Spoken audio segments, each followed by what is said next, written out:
So hello everyone. So welcome to the exam analysis of IB ACIO Tier 2 exam which was conducted today. So here in this video I will give my self given analysis कि मैंने किस तरीके से paper attempt किया और मैंने क्या गलतियाँ की और मैं और क्या बेहतर कर सकता था इसमें। तो you can get help out of it, है ना। आपको इससे हेल्प मिलेगी आपके आने वाले एग्ज़ाम्स में, और मुझे भी एक रिव्यू करने का मौका मिलेगा कि कहाँ और बेहतर किया जा सकता था। तो सबसे पहले मैं IBACIO का मैंने एक और वीडियो बनाया जिसमें एक ब्रीफ ओवरव्यू दिया है मैंने कि क्या क्या क्वेश्चंस आए थे।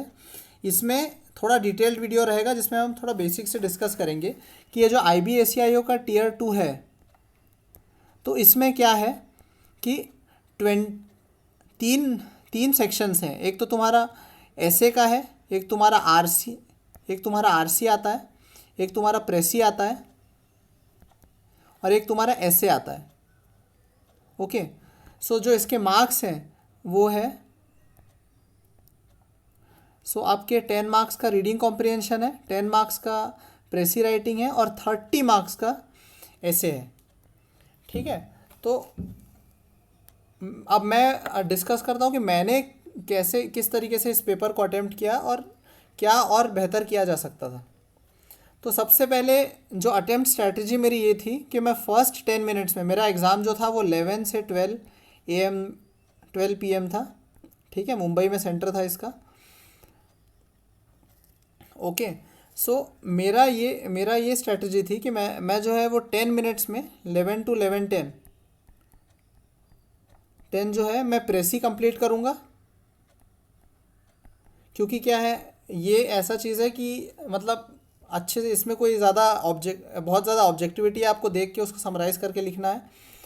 11:10 टू ऑलमोस्ट 15 मिनट्स में ट्राई करूँगा कि मैं रीडिंग कॉम्प्रिहेंशन कर पाऊँ, लेकिन इसमें मेरे को ऑलमोस्ट 20 मिनट्स लग गए क्योंकि पैसेज जो था वो इन्फ्रेंस बेस्ड था और डायरेक्ट जो था क्वेश्चंस बहुत कम थे।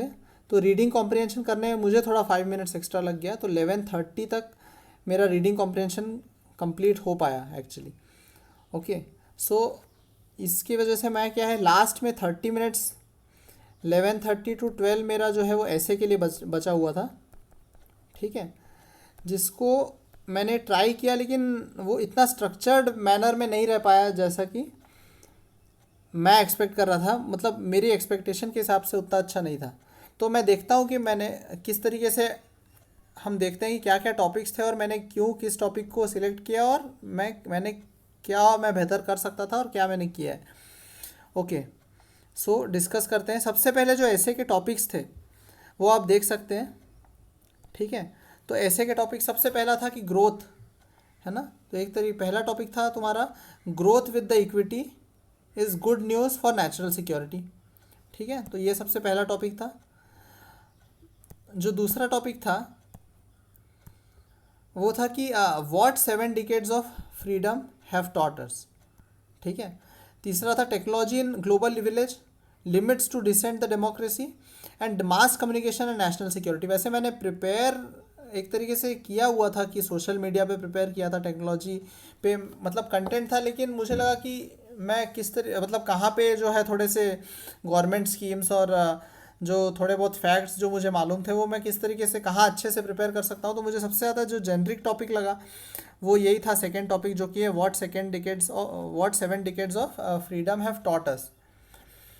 ठीक है, तो बट एक है कि आपको एक स्ट्रक्चर्ड वे में लिखना पड़ता है कि आपको इधर गोइंग वाया वेरियस डायमेंशंस या फिर आपको डायमेंशंस के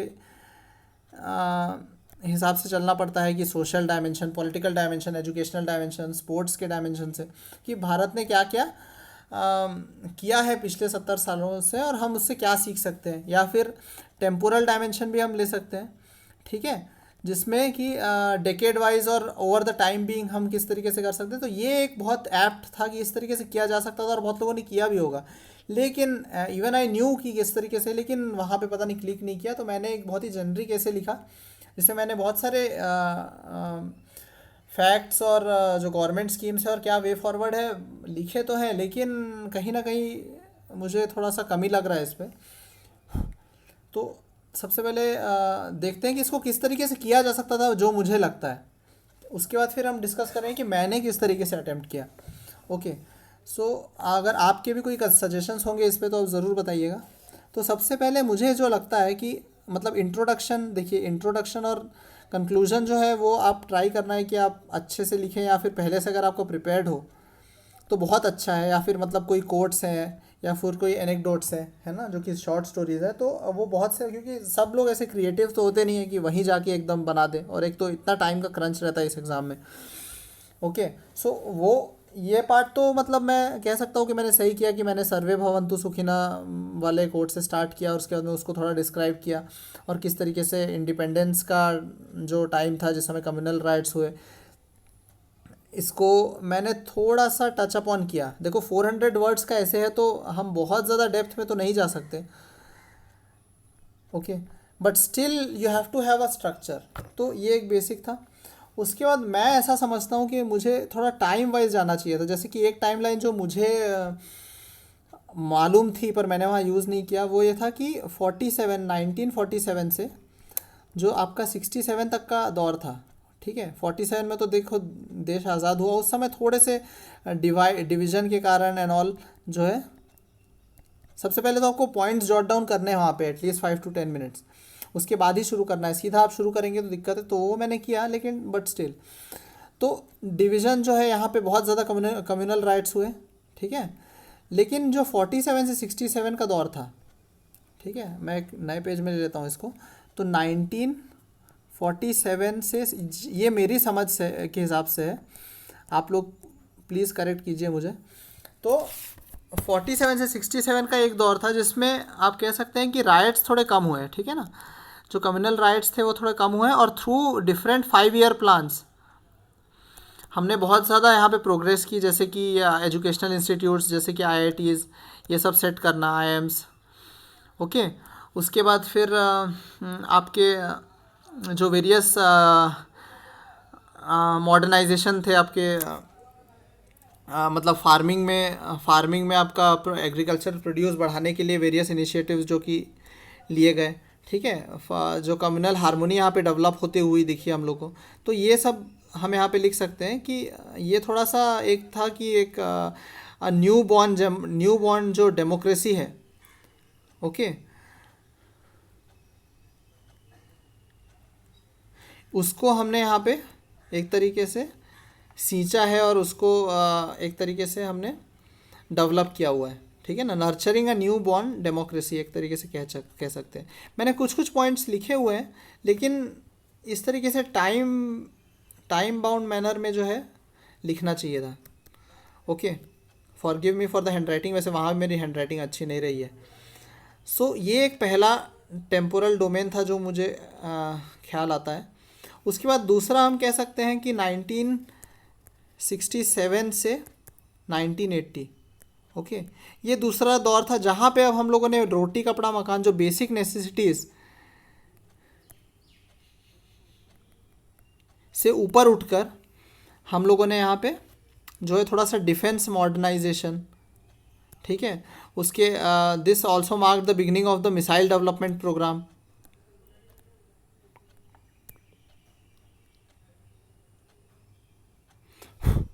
तो ये सब हमने यहाँ पे डेवलप किया, और जो यहाँ पे भी कम्युनल हार्मोनी थी आप कह सकते हैं।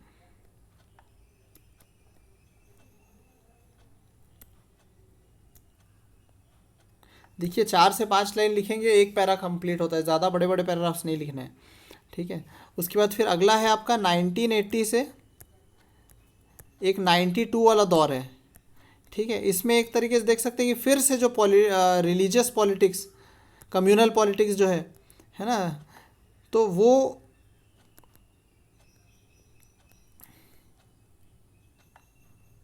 बढ़ती हुई नज़र आती है हम लोग को, है ना। तो 1992 का आप इंसिडेंट यहाँ पे कोट कर सकते हैं, जो कि कहता है कि बाबरी मस्जिद का जो डिमोलिशन हुआ, ठीक है ना। These are important events. अच्छा, मैंने एक चीज़ और यहाँ पे कहना भूल गया कि यहाँ पे आप, ये वाला ऐसा दौर था जिसमें एक 22 वीक्स की इमरजेंसी भी लगी थी, और आर्टिकल 352 के अंडर जो है जो कि स्टेट को ये अधिकार देती है कि they can continue to be in power without conducting elections.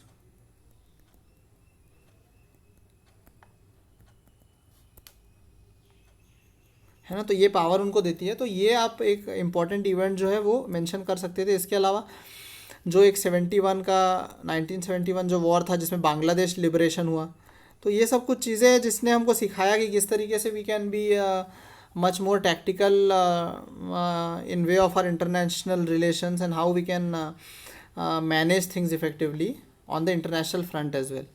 ठीक है। उसके बाद फिर 1980 से 92 का दौर था जिसमें एक तो बाबरी डिमोलिशन, उसके बाद कम्युनिज्म थोड़ा सा यहाँ पे राइज होता हुआ दिखता है हम लोग को। ठीक है। फिर से उसके बाद एक है यहाँ पे कि आपका स्पेस रिसर्च भी थोड़ा थोड़ा यहाँ मतलब डेवलप हो रहा था, है ना। तो स्पेस रिसर्च के डेवलपमेंट के प्रोग्राम्स कुछ हैं जो एक दो आप बता सकते हैं। ठीक है। उसके अलावा फिर we can also see that cinema, Indian cinema also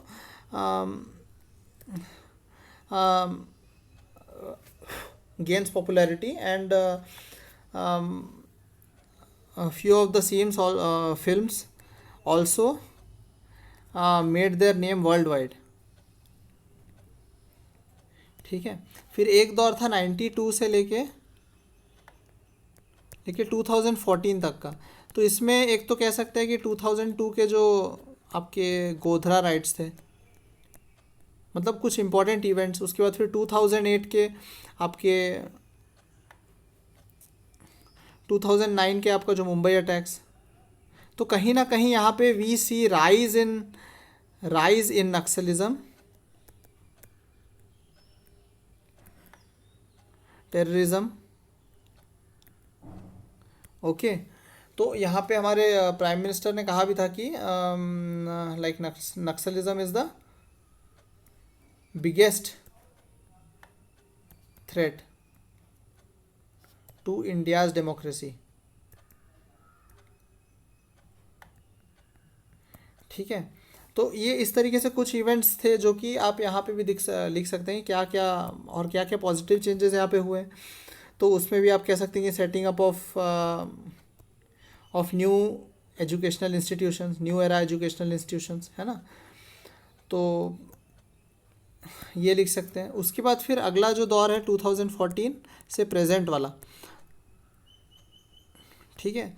तो अच्छा, आप फॉर द माइनॉरिटी अपीजमेंट्स जो कुछ रिपोर्ट्स हैं जैसे कि आपका Sachar, if I am not wrong, Sachar आयोग जो बना था, है ना। उसके बाद फिर अगला है तुम्हारा रंगनाथ आयोग जो बना था। तो ये सब मेंशन किया जा सकता था जिसमें कि आपके जो कम्युनल जो इक्वालिटी का एक इक्वालिटी कमीशन जो एस्टेब्लिशमेंट करवाना है, मतलब इन्होंने रिकमेंड किया था, है ना, 2007 की 2005 की, है ना। तो ये मेंशन किया जा सकता था। इसके अलावा तो ये एक बहुत जेनरिक था। इसके अलावा मैंने जो अटेम्प्ट किया है, मैंने कुछ कुछ पॉइंट्स तो लिखे हैं बट इतने स्ट्रक्चर्ड मैनर में नहीं लिखा है, पता नहीं या वहाँ पे पॉसिबल नहीं था। पर मैंने, और जो अब मैंने क्या किया, मैं अगर प्रेजेंट से बैक जाऊँ तो अभी जो ओलंपिक सिल्वर मेडल आया है, मतलब मैंने सब कुछ लिख दिया। इतना जेनरिक टॉपिक था ना कि ideas are just flowing inside कि ये लिखूँ। दो I took 10 minutes to just calm down and jotted down important points, but still there were not so much structured। तो आप बताइए कि आपने कौन सा ऐसे अटेम्प्ट किया और what were your reactions, like how you attempted it. Okay. Mass communication national security was also good one, means इसको भी बहुत अच्छे से अटेम्प्ट किया जा सकता था। सोशल मीडिया का रिलेवेंस बता सकते थे इंटरनल सिक्योरिटी में। ठीक है। तो आप बताइए, इसके अलावा आप कुछ जानना चाहते हैं इस पेपर के बारे में। तो रीडिंग कॉम्प्रहेंशन के बारे में बात करूँ तो ये मैंने तो वैसे ठीक लिखा हुआ है ना, थोड़ा सा पैराग्राफ से थोड़ा आइडिया लेके। और यहाँ पे I have cross the limit. Okay, so it is not below 100 words, around 110 words गया है इसमें मेरा। ठीक है, 16 to 17 लाइन्स हुए हैं। So okay, will see you in the next one. ये वैसे ही बहुत लंबा वीडियो हो गया, सो आप रिकमेंड कीजिए कि आप क्या देखना चाहते हैं और किस पे वीडियो चाहते हैं। So I will definitely make a video on the another topic. So okay, bye, thank you.